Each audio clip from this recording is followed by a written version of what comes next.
ได้โปรดพิจารณาชีวิตของเราต้องประกอบไปด้วยธรรมคำสอนของพระพุทธเจ้าชีวิตเราจึงจะพบเบื้องต้นความสุขชีวิตเราจะพบคำว่าความสงบชีวิตเราจะอยู่กับคำว่าเฉยๆพวกเราทั้งหลายเกิดมาแล้วต้องพิจารณาฝึกฝนอบรมจิตใจของเราเกิดมาแล้วเรามาฝึกฝนอบรมจิตของเราก็จะรู้สิ่งที่ควรรู้จิตเราก็รู้สิ่งที่ไม่ควรรู้จิตที่มีสติมีปัญญาแยกแยะสิ่งที่รู้นั้นได้ว่าสิ่งนี้เป็นธรรมสิ่งนี้เป็นอธรรมสิ่งนี้ควรทำสิ่งนี้ไม่ควรทำสิ่งนี้ควรนำไปปฏิบัติ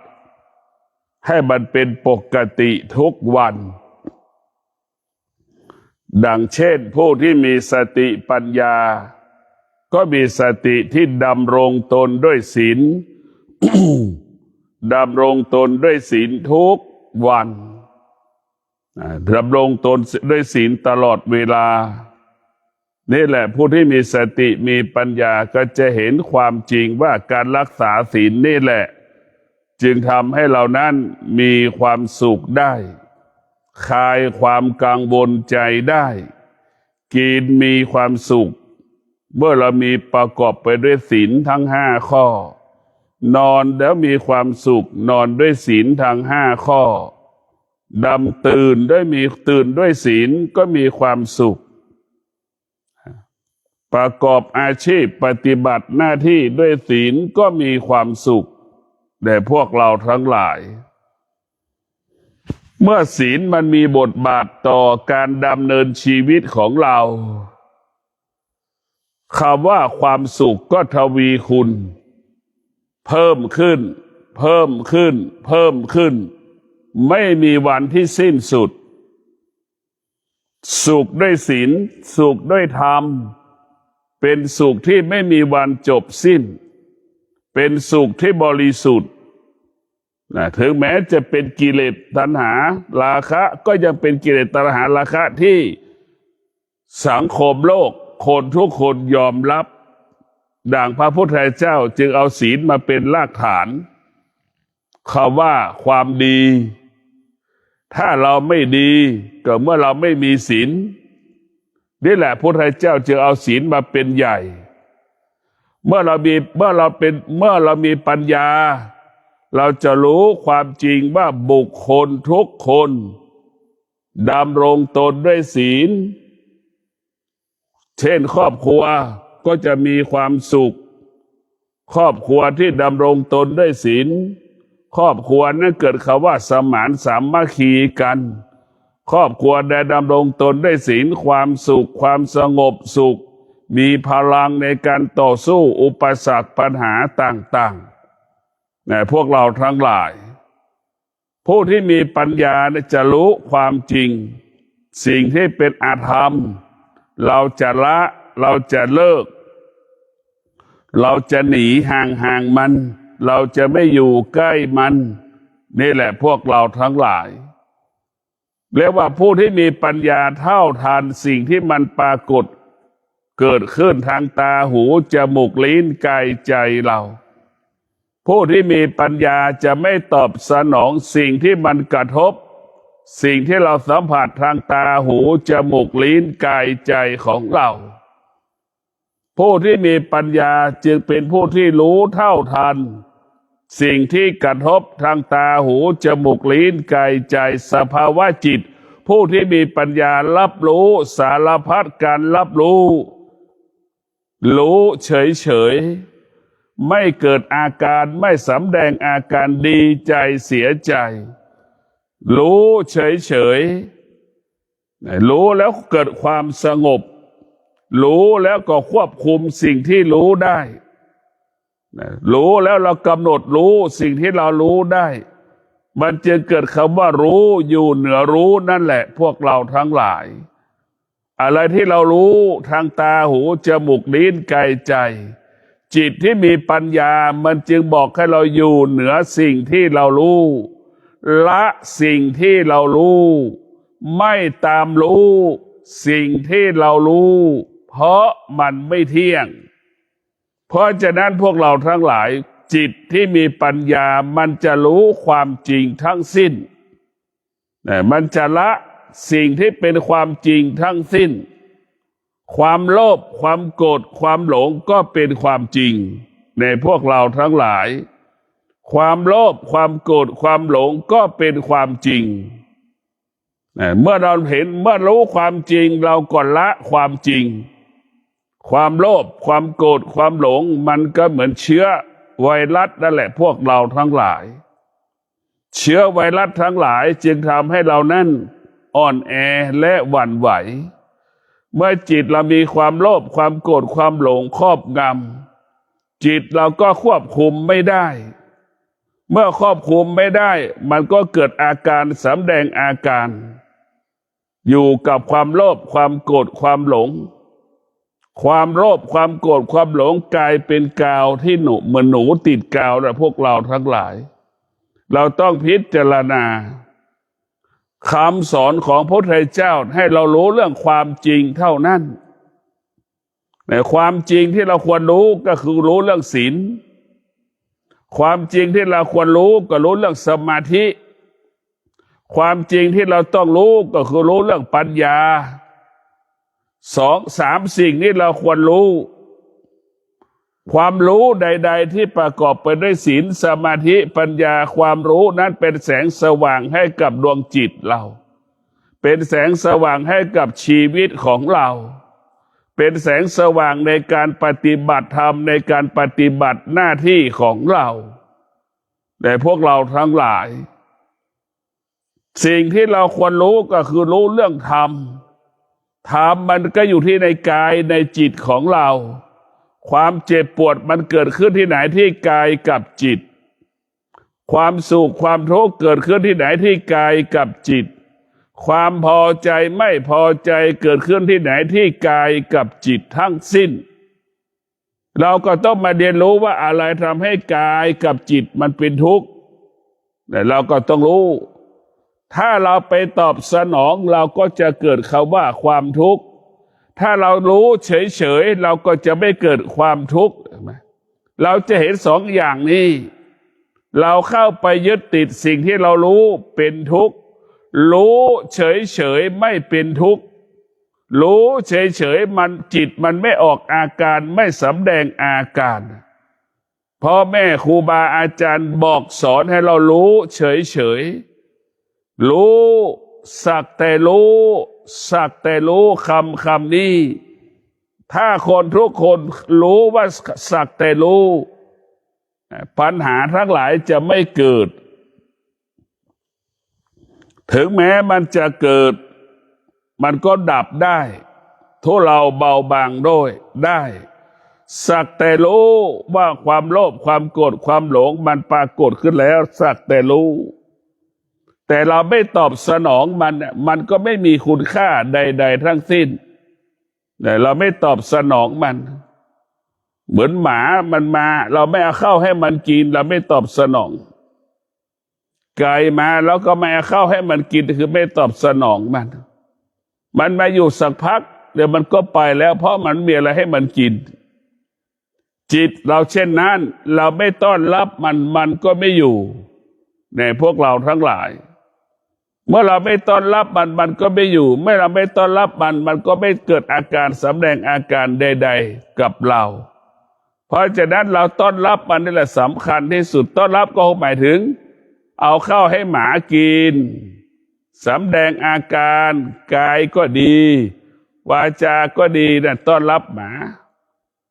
เราก็แสดงอาการอย่างนี้มันก็เป็นการต้อนรับมันถ้าเราขับไล่มันนี่เราไม่ต้อนรับมันก็ไป แต่เรากลับไปต้อนรับมันพาเนาพานอกับหมากับแมวกับไก่มันก็มาหาเราทุกวันทุกวันทุกวันแต่เหมือนหมาข้างถนนน่ะมันก็รอให้คนผู้ใจดีเอาอาหารมาให้มันกินมันก็รออย่างนั้นแหละเพราะเราไปตอบสนองมันถ้าเราไม่ตอบสนองมันก็เหมือนหมาจรจัดมันก็เล่ร่อนหากินมันเองมันก็ไปเรื่อยแบบนั้นแหละพวกเราทั้งหลายไม่ตอบสนองมันก็ไม่เกิดคำว่าความทุกข์และความสุขเราไม่ตอบสนองเราตึงอยู่เหนือความสุขความทุกข์เพราะเราเท่าทานมันแต่ท่านทั้งหลายต้องพิจารณาความจริงพวกเราต้องรู้เรื่องความจริงเท่านั้นธรรมะของพระพุทธเจ้าเรียกว่าเป็นความจริงทุกอย่างแต่ความจริงของพระพุทธเจ้าก็คือเรามีความอดทนเมื่อไหร่เราก็สามารถเท่าทานความโลภความโกรธความหลงเรียกว่าเท่าทานความโลภความโกรธความหลงของอารมณ์ของเราเราเท่าทานความโลภความโกรธความหลงอารมณ์ของเราได้อย่างเป็นปกติเราก็สงบนิ่งยืนรู้เพราะเรารู้มันจึงเกิดคำว่าจิตรู้จิตนั่นแหละหมามันก็รู้ว่าเรารู้มัน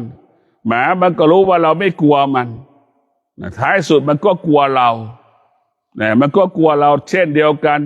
เรามีสติรู้กิเลสตัณหาราคะความโลภความโกรธความหลงความอยากมันก็กลัวเราถ้ามีแค่มันกลัวที่สุดคือกลัวสติพวกเราทั้งหลายสตินั่นแหละมันกลัวหมดสติเปรียบเสมือนดาวเทียมโคจรรอบโลกนั่นแหละมันรู้หมดพวกเราทั้งหลายเมื่อเรามีสติเราก็จะเป็นผู้รู้ถ้าเรามีสติเราจะเป็นผู้รู้และมีสติแล้วเมื่อไหร่เราจะเป็นผู้รู้ทันทีจึงฝากให้เราได้พิจารณาสติเนี่ยเป็นศัตรูของกิเลสตัณหาราคะสติจะเป็นผู้ปฏิเสธสิ่งที่เป็นกิเลสตัณหาราคะทั้งหมดถ้าคนไหนขาดสติก็จะคนไหนขาดสติกิเลสตัณหาราคะก็เป็นเพื่อนที่รักของบุคคลนั้นความโลภความโกรธความหลงก็เป็นเพื่อนที่รักของบุคคลเหล่านั้นตรงกันข้ามบุคคลที่มีสติ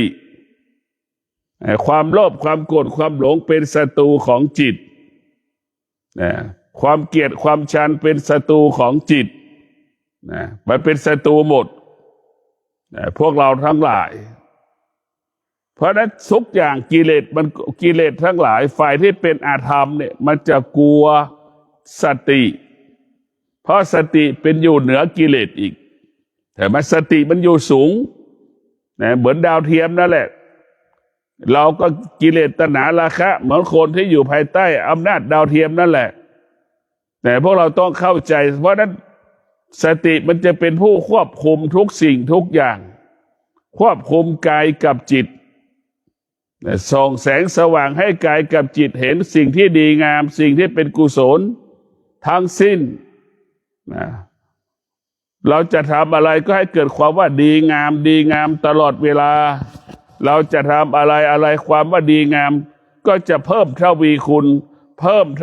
ณให้กับชีวิตของเราแต่พวกเราทั้งหลายต้องพิจารณาสิ่งเหล่านี้มันมีเกิดประโยชน์เป็นประโยชน์กับชีวิตของเราตลอดเวลามันไม่มีสิ่งไหนมีแต่ธรรมะเท่านั้นที่เป็นประโยชน์เกิดประโยชน์ต่อลมหายใจของเรามีสติกับอยู่กับลมหายใจเข้ามีสติอยู่กับลมหายใจออกนี่แหละเราก็จะเป็นผู้ที่ไม่หลงจิตจะมืดเหมือนเหมือนกลางคืนถ้าเรามีสติจิตเราก็สว่างแสวงเหมือนกลางวันเราจะเห็นได้แตกต่างกลางคืนกลางวันมันแตกต่างกันถ้าเรามีสติเราจะอยู่กับกิเลสก็ได้มันก็ไม่หลงทางเรามีสติอยู่ที่ไหนก็ได้หมดเรารู้มันเราเท่าทันมันเราสงบนิ่งมันจะเดินผ่านกี่รอบก็ให้มันเดินมันจะสำแดงอาการแล้วก็ให้มันสำแดงอาการเพราะเรามีสติรู้มันเมื่อเรารู้มันเราก็ละสิ่งที่เรารู้เมื่อเรารู้เราก็อยู่เหนือสิ่งที่เรารู้มันก็ไม่มีอะไรให้เรารู้ ทุกวันเราเข้าไปยึดติดในสิ่งที่เรารู้เราไปเข้าไปยึดติดสิ่งที่เรารู้และเราก็อยู่ภายใต้อำนาจของสิ่งที่เรารู้นะมันจึงเกิดคำว่าทุกข์เพราะตรงนี้แหละพวกเราทั้งหลายการเข้าไปยึดติดทั้งหลายเป็นเหตุให้เกิดความทุกข์ทั้งสิ้นเราต้องมีสติปัญญานี่สำคัญที่สุดสติปัญญามันจะบอกให้เราอดทนบอกให้เราใช้ความอดทนอยู่คนเดียวก็ต้องอดทนอยู่สองคนก็ทวีคูณอยู่สามคนก็ทวีคูณขึ้นอีกอยู่สี่คนก็ต้องทวีคูณขึ้นดังพ่อแม่คนไหนที่มีสติก็เป็นผู้ที่ขยันขึ้นรู้จักตนเองว่ามีลูกหนึ่งคนค่าใช้จ่ายก็เพิ่มขึ้นมาอีกแล้วมีลูกสองคนค่าใช้จ่ายก็ทวีคูณขึ้นไปอีกแล้วมีลูกสามคนค่าใช้จ่ายก็ทวีคูณแล้วว่าจะเพิ่มความอดทนเพิ่มวิริยะภาคเพียรนี่แหละคนที่มีสติมีปัญญาเมื่อลูกเกิดมาแล้วเติบใหญ่แล้วก็มีพ่อก็มีสมบัติพ่อก็มีความพร้อมที่จะแบ่งสมบัติให้กับลูกมีปัจจัยสี่ให้ลูกอยู่กินอาศัยในชีวิตประจำวันได้เป็นอย่างดีนี่แหละพวกเราทั้งหลายเรารู้จักตนเองสติมันจะรู้จักตนเองว่าการมีลูกหนึ่งคนเราจะต้องอดทนสองคนก็ทวีคูณอดทนสามคนก็ทวีคูณขึ้นอีกความอดทนแต่ส่วนมากก่อนแต่งก็เหมือนเดิมแต่งงานเสร็จก็เหมือนเดิมมีลูกหนึ่งคนก็เหมือนเดิมมีลูกอีกหนึ่งคนก็คนที่สองก็เหมือนเดิมคนที่สามก็เหมือนเดิมเรายากจนเพราะเราไม่ยอมรับการเปลี่ยนแปลงนะมันเราไม่ยอมรับการเปลี่ยนแปลงหรือเราไม่เข้าใจเรื่องการเปลี่ยนแปลงหรือว่าการมีลูกเป็นการสร้างภาระให้กับตนเองแต่เรายังขยันเหมือนเดิมเราจะขยันน้อยลงอย่างเงี้ยไม่ใช่ขยันน้อยลงขยันมันน้อยลงอดทนน้อยลงมันจึงทำให้เราอดอยากลำบากจึงทำให้ลูกทั้งหลายเกิดคำว่ายากจนเกิดขึ้นถ้าเรามีความอดทนมีปัญญาแล้วความยากจนจะหายไปจากชีวิตของเราจะรู้แล้วว่าความอดทนแก้ปัญหาคำว่ายากจนให้กับชีวิตเราถ้าเรามีความอดทนแล้วเราจะอยู่ที่ไหนก็ได้ทุกวันที่เราขาดความอดทนไม่พอและขาดปัญญาบอกว่าอยู่ตรงนี้มันทุกข์บอกว่าอยู่ตรงนั้นมันลำบากอย่างนี้คิดอย่างนี้มันลำบากนะเราคิดลำบากตลอดอยู่ตรงนั้นลำบากอยู่ตรงนี้ลำบากอย่างนี้อยู่ตรงนั้นจะสบายดีกว่าตรงนี้นี่แหละคนขาดสติขาดปัญญาจึงเกิดคำว่าขาดความอดทนอยู่ไหนไม่เป็นสุขอยู่ไหนไม่สงบสุขพวกเราทั้งหลายผู้ที่ขาดสติปัญญาจึงเป็นผู้ที่หลงทางตลอดขาดสติขาดปัญญาเป็นผู้หลงทางคิดก็ผิดพลาดคิดก็ผิดพลาดเหมือนคนประกอบธุรกิจพวกเราทั้งหลาย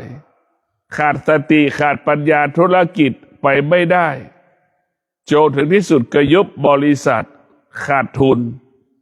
เราก็ยุบบริษัทเพราะเราขาดสติขาดปัญญาจากที่เป็นเจ้าของกิจการกลายไปเป็นลูกจ้างนี่แหละพวกเราทั้งหลาย จากเจ้าของกิจการกลายเป็นลูกจ้างในสังแน่สังเวชในพวกเราทั้งหลายก็จากการเป็นเจ้าอาวาสไปเป็นพระลูกวัดอย่างเงี้ยนี่คือน่าสังเวชมากในพวกเราทั้งหลายนี่แหละมันมีเต็มไปหมดทุกระดับชั้นเพราะเราขาดสติขาดปัญญาจากนายจ้างกลายเป็นลูกจ้างคนที่มีสติคนที่มีปัญญาจากลูกจ้างกลายเป็นนายจ้างจากคนยากจนกลายเป็นคนมีกินมีเงินมีใช้มีจ่ายนี่แหละคือสติมันจะเปลี่ยนแปลงในพวกเราทั้งหลายส่วนมากเราขาดสติเมื่อเราแต่งงานแล้วก็อดทนเท่าเดิมเนี่ยมันก็ทำให้เรายากจนเพราะตรงนี้แต่งงานแล้วอดทนเท่าเดิมรายจ่ายเพิ่มขึ้น รายรับลดลงอย่างนี้มันก็ทำให้เกิดปัญหาครอบครัวไม่มีความสุข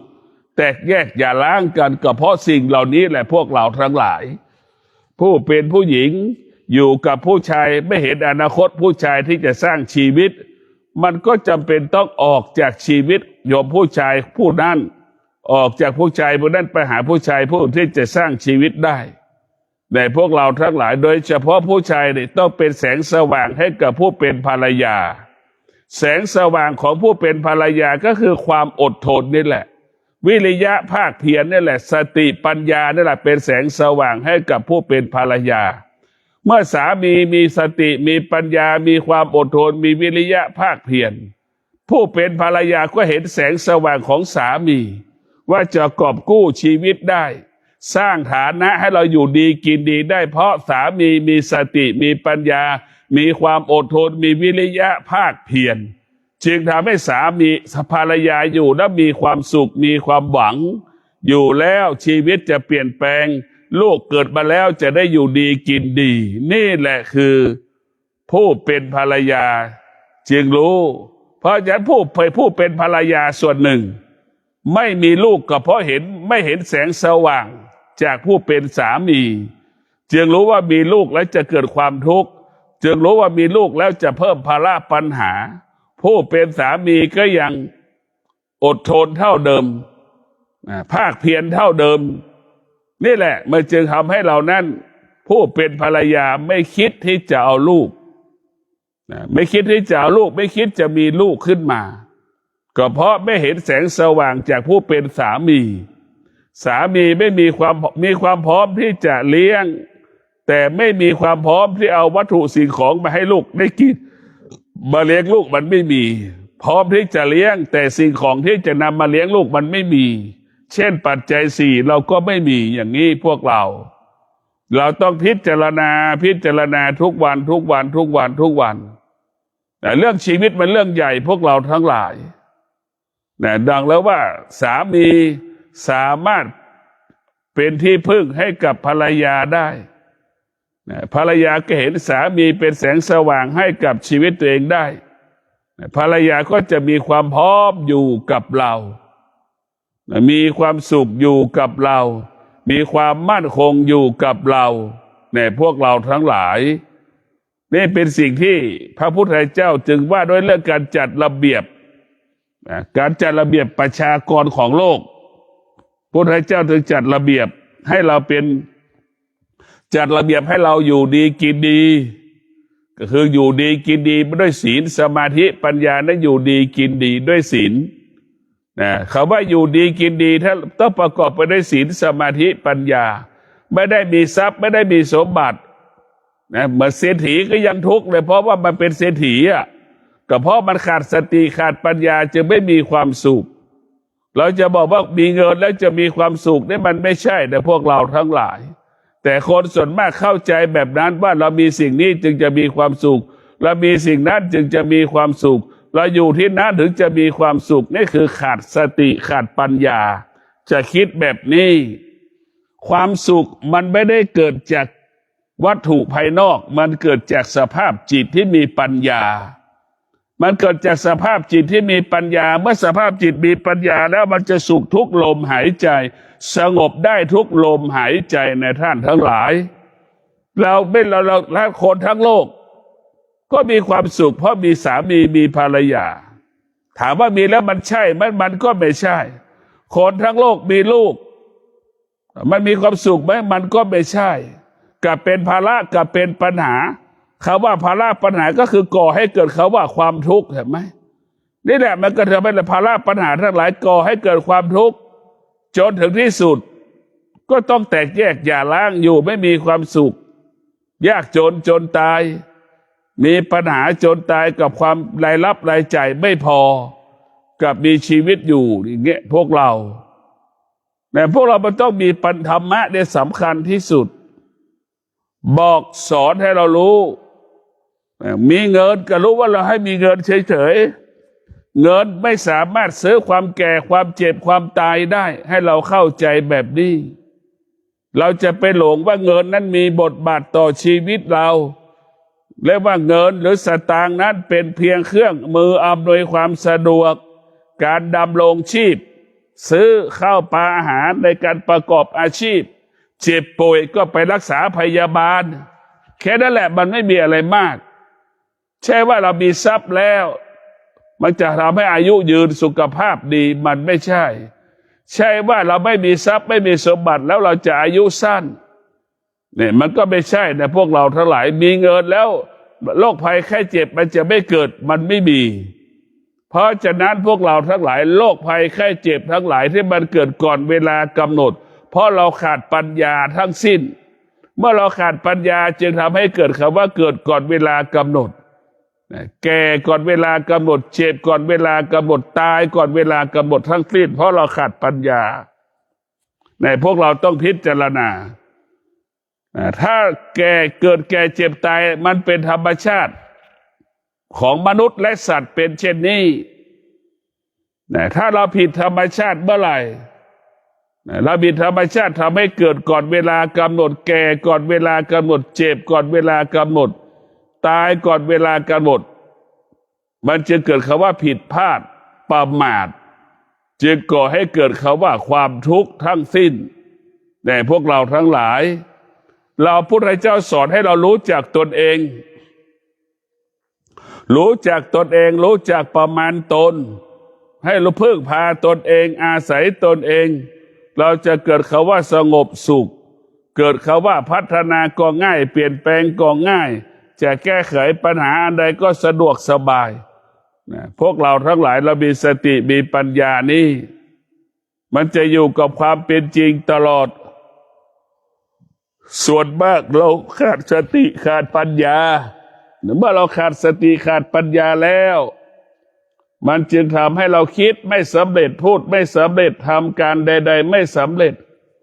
มันไม่สำเร็จเลยให้เราเข้าใจว่าไม่สำเร็จเมื่อเรามีสติมีปัญญาแล้วมันคิดสิ่งใดก็สำเร็จพูดสิ่งใดก็สำเร็จทำสิ่งใดก็สำเร็จสติปัญญามันเป็นดั่งมันมีพลังและอานุภาพเหมือนเสือสามารถกินงัวได้นะมีพลังแบบนั้นแหละสติปัญญามีพลังและอำนาจแบบนั้นเมื่อเราขาดสติปัญญาเราก็ไม่มีพลังกลายเป็นงัวถูกเสือกินหมดแล้วชีวิตเราก็จบแล้วก็ฝากให้พวกเรากินเราต้องกินด้วยสมาธิกินด้วยปัญญาจะกินอะไรก็แล้วแต่ให้มีสติมีสมาธิมีปัญญาเราจะมีสติไม่ปรุงแต่งในการกินเราจะไม่มีเหตุผลกับอาหารที่เขาว่าอร่อยหรือไม่อร่อยหน้าที่ของมันก็คือกินเลี้ยงชีพได้ปฏิบัติหน้าที่ได้กินเพื่อสิ่งนี้กินและสามารถปฏิบัติธรรมได้สร้างความดีได้ให้กับครอบครัวสร้างความดีให้กับ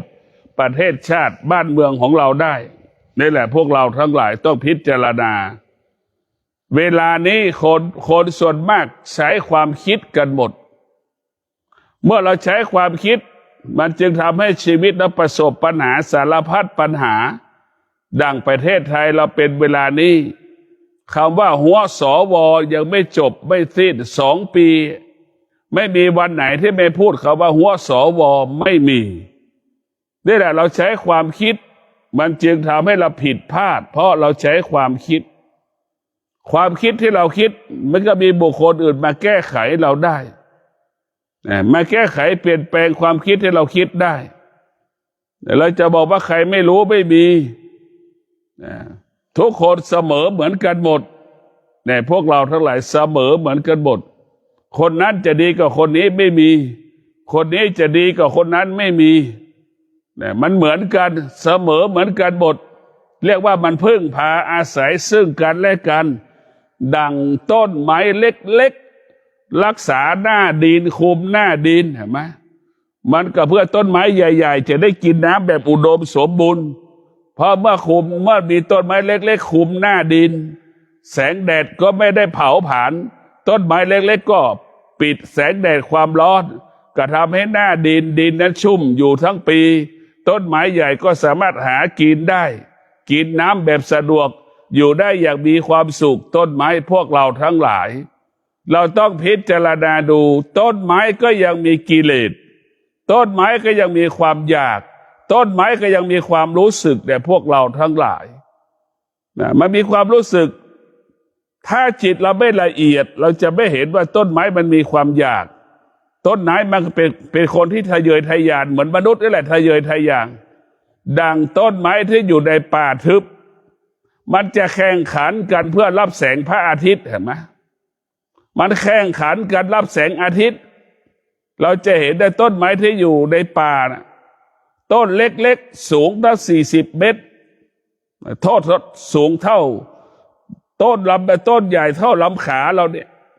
สูงตั้ง30-40 เมตรเพื่ออะไรมาแย่งชิงอากาศหายใจเห็นไหมมาแย่งแสงอาทิตย์กันต้นไม้ก็ยังเบียดเบียนกันพวกเราพิจารณาดูแล้วคนมีกิเลสตัณหามันก็ต้องเบียดเบียนกันอีก10 เท่า20 เท่าตัวนะต้นไม้ยังเบียดเบียนกันเลยยังแข่งขันกันเติบโตเติบใหญ่รับแสงพระอาทิตย์นะต้นไม้แต่ละต้นพยายามจะเป็นบรรลุเป้าหมายคือรับแสงอาทิตย์ให้ได้เห็นไหมพวกเราเห็นเป็นชัดเจนเดี๋ยวเราไปในป่าพิจารณาดูว่าต้นไม้แต่ละต้นที่มันหนาทึบเห็นไหมมันจะแข่งขันกันรับแสงอาทิตย์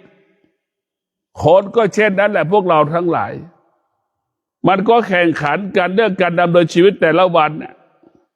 มันเป็นทุกข์ทั้งสิ้นคนก็มีความอยากต้นไม้ก็ยังมีความอยากคนก็รู้สึกต้นไม้ก็รู้สึกเห็นไหมต้นไม้มันพูดไม่ได้แต่มันสำแดงอาการได้ดังต้นไม้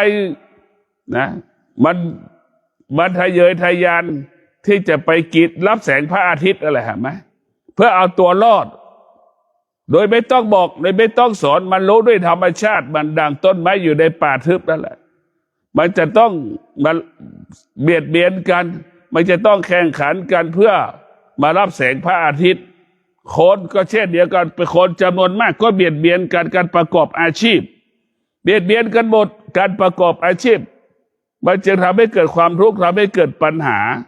ให้กับชีวิตของเราในพวกเราทั้งหลายในฐานะที่เราเกิดมาแล้วเราต้องฝึกฝนจิตอบรมจิตของเราให้เมื่อจิตเราได้รับการอบรมฝึกฝนจิตของเราเนี่ยมันจะมีกำลังพัฒนามีกำลังแก้ปัญหามีกำลังที่จะเปลี่ยนแปลงไปสู่ความดีงามได้มีกำลังที่จะนำชีวิตเราไปสู่จุดหมายเป้าหมายอันแท้จริงสิ่งที่เราต้องการที่สุดก็คือความสงบมนุษย์ทั้งหลายมีชีวิตอยู่ได้แค่ความสุขนะมีอยู่ได้แค่ความสุขแต่เกิดมาชีวิตไม่เคยสงบไปไม่ถึงความสงบเสียชาติเกิดในพวกเราทั้งหลายเด็กมันก็มีความสุขได้ผู้ใหญ่ก็มีความสุขเหมือนเด็กเห็นไหมแสดงว่าผู้เด็กกับเด็กก็ดีก็มีค่ากับผู้ใหญ่ผู้ใหญ่ก็ดีมีค่าเท่ากับเด็กแต่ถ้าเรามีความสงบเราจะยิ่งใหญ่กว่าเด็กยิ่งใหญ่กว่าคนจำนวนมากมีแล้วว่า100 คนจะเข้าถึงความสงบมี1 คนแทบไม่มีถึงจะมีก็ยากมากนะพวกเราทั้งหลายความสงบนั่นแหละเป็นสิ่งที่เราต้องการมากที่สุด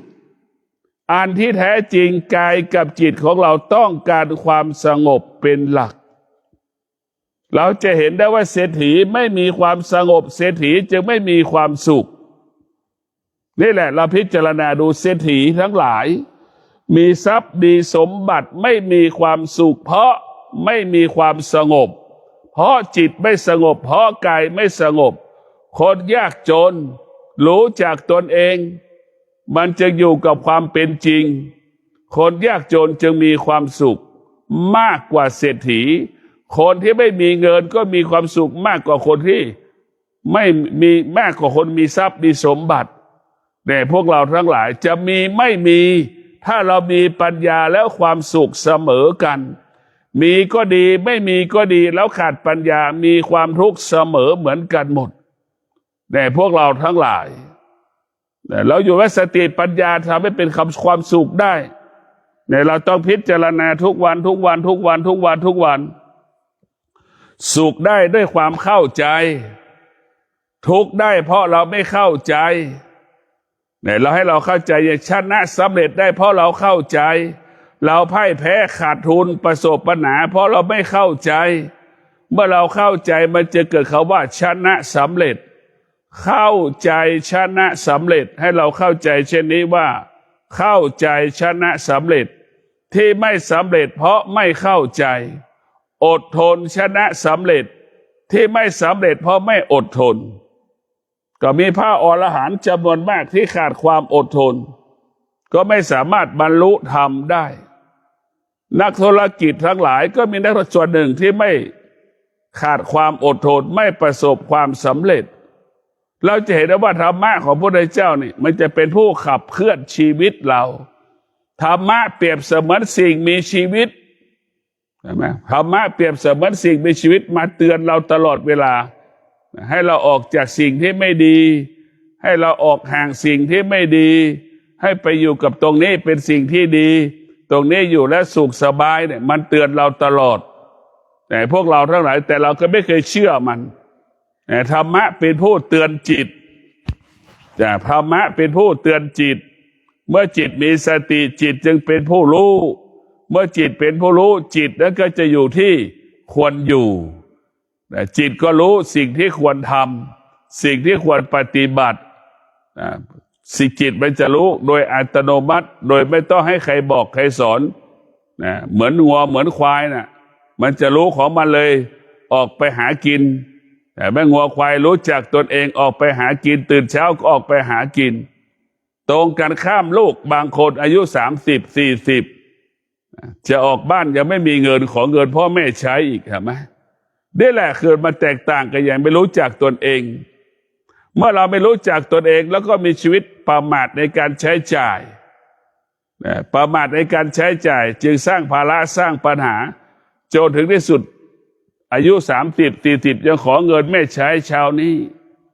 ขอเงินแม่ใช้ยืมเงินแม่ใช้เห็นไหมไม่ขอก็ยืมไม่ยืมก็ขออย่างนี้แหละเราขาดความอดทนขาดวิริยะภาคเพียรไม่รู้จักตนเองเมื่อไม่รู้จักตัวเองก็สร้างภาระปัญหาให้กับพ่อกับแม่ไม่มีพ่อแม่คนไหนหรอกที่ลูกยืมเงินแล้วแม่มีความสุขไม่มีในโลกลูกขอเงินแม่ใช้ยืมเงินแม่ใช้ทำให้พ่อแม่คิดมากทำให้พ่อแม่คิดมากพวกเราต้องมีสติรู้ทำให้พ่อแม่คิดมากลูกคนไหนที่มีสติเมื่อมีสติก็จะไม่สร้างภาระพ่อแม่ไม่ขอเงินพ่อแม่ใช้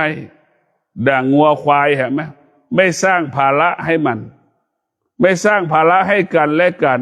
แต่มนุษย์ทำไมสร้างภาระให้กันและกันพิจารณาดูไหนเราบอกว่าเราเป็นสัตว์ที่ประเสริฐไหนเราบอกว่าเป็นผู้รู้อันที่แท้จริงเราก็ไม่รู้เลยอันที่แท้จริงเรากับงัวกับควายก็เหมือนกัน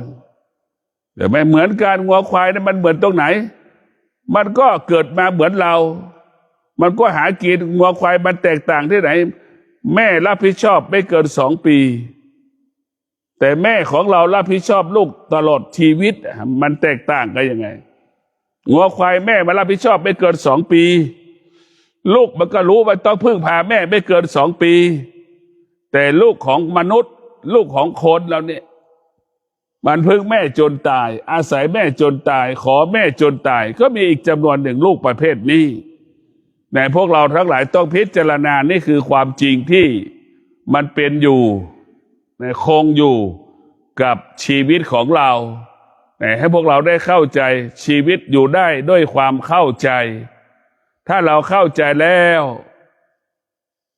อยู่ที่ใดจิตมันก็สงบอยู่ที่ใดจิตก็สงบกระทำการใครจะกระทำการใดๆจิตเราก็สงบเพราะเราเข้าใจมันแต่พวกเราทั้งหลายเป้าหมายของเราคือให้จิตสงบมันจะพบแต่คำว่าความสุขที่แท้จริงของเราคือเกิดจากความสงบนี่แหละถ้าเราขาดความสงบเมื่อไหร่เราจะไม่รู้เรื่องความเป็นจริง เด็กมันก็ต้องการความสุขเห็นไหมผู้ใหญ่ก็ต้องการความสุขผู้ใหญ่เฉยๆแต่จิตเป็นเด็กพวกเราต้องพิจารณาถ้าเราเป็นผู้ใหญ่ที่แท้จริงเราต้องไปถึงเป้าหมายคือความสงบให้ได้แต่ว่าเราคิดว่าเรามีเงินแล้วเราก็เสียอายุมีเงินแล้วจะมีความสุขมันไม่ใช่นี่แหละครับตอบมันก็บอกไม่ใช่ไอ้ที่มันไม่ใช่เพราะเราขาดปัญญาทุกวันนี้เราจะกินเนี่ยก็กินเลี้ยงกิเลสตัณหาราคะทั้งหมดนอนก็นอนด้วยกิเลสตัณหาราคะทั้งหมดตื่นก็ตื่นด้วยความอยากความโลภความโกรธความหลงทั้งสิ้นทำงานปฏิบัติหน้าที่ก็ด้วยความโลภความโกรธความหลงทั้งสิ้นแต่พวกเราทั้งหลายมันไม่มีธรรมะเลยอยู่ในจิตในใจเราส่วนมากเรียกว่าพระพุทธเจ้าจะให้เรานอนด้วยสมาธิ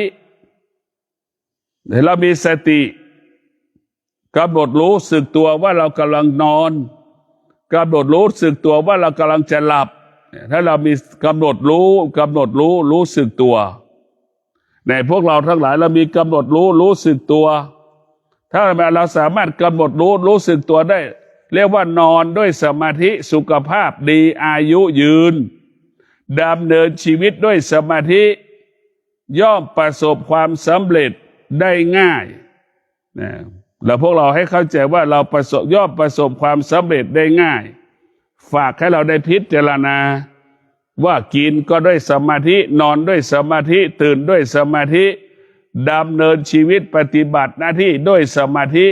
มันจึงเกิดคำว่าสงบสุขจึงเกิดคำว่าความสุขเกิดขึ้นกับชีวิตของเราพวกเราต้องใช้สติกับปัญญาเป็นแสงสว่างในการดำเนินชีวิตถ้าเรามีสติมีปัญญาแล้ว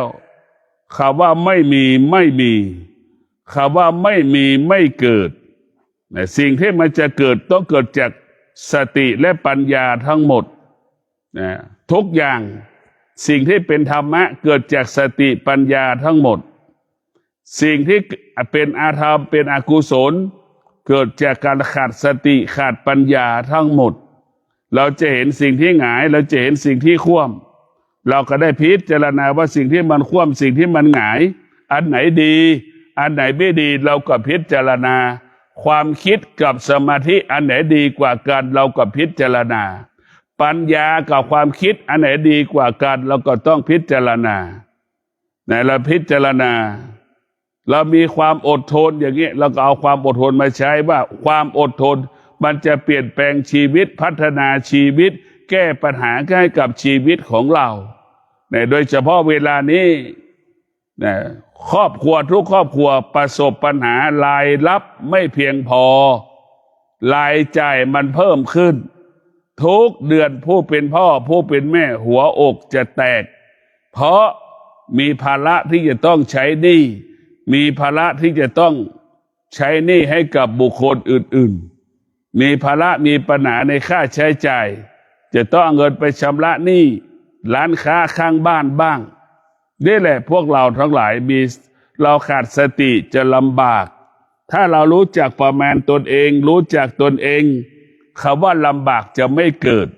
อันนี้อยู่คนเดียวก็ยังลำบากนึกดูอยู่สองคนมันยิ่งกว่าลำบากกี่เท่าตัวพิจารณาดูก็ขอให้ท่านทั้งหลายได้มีสติในการดำเนินชีวิตมีปัญญาในการดำเนินชีวิตเมื่อเรามีสติมีปัญญาพัฒนาสิ่งใดก็ง่ายแก้ปัญหาสิ่งใดก็สะดวกอยู่ณที่ใดก็สงบสุขทำการใดๆก็ประสบแต่คำว่าสำเร็จขอเจริญพร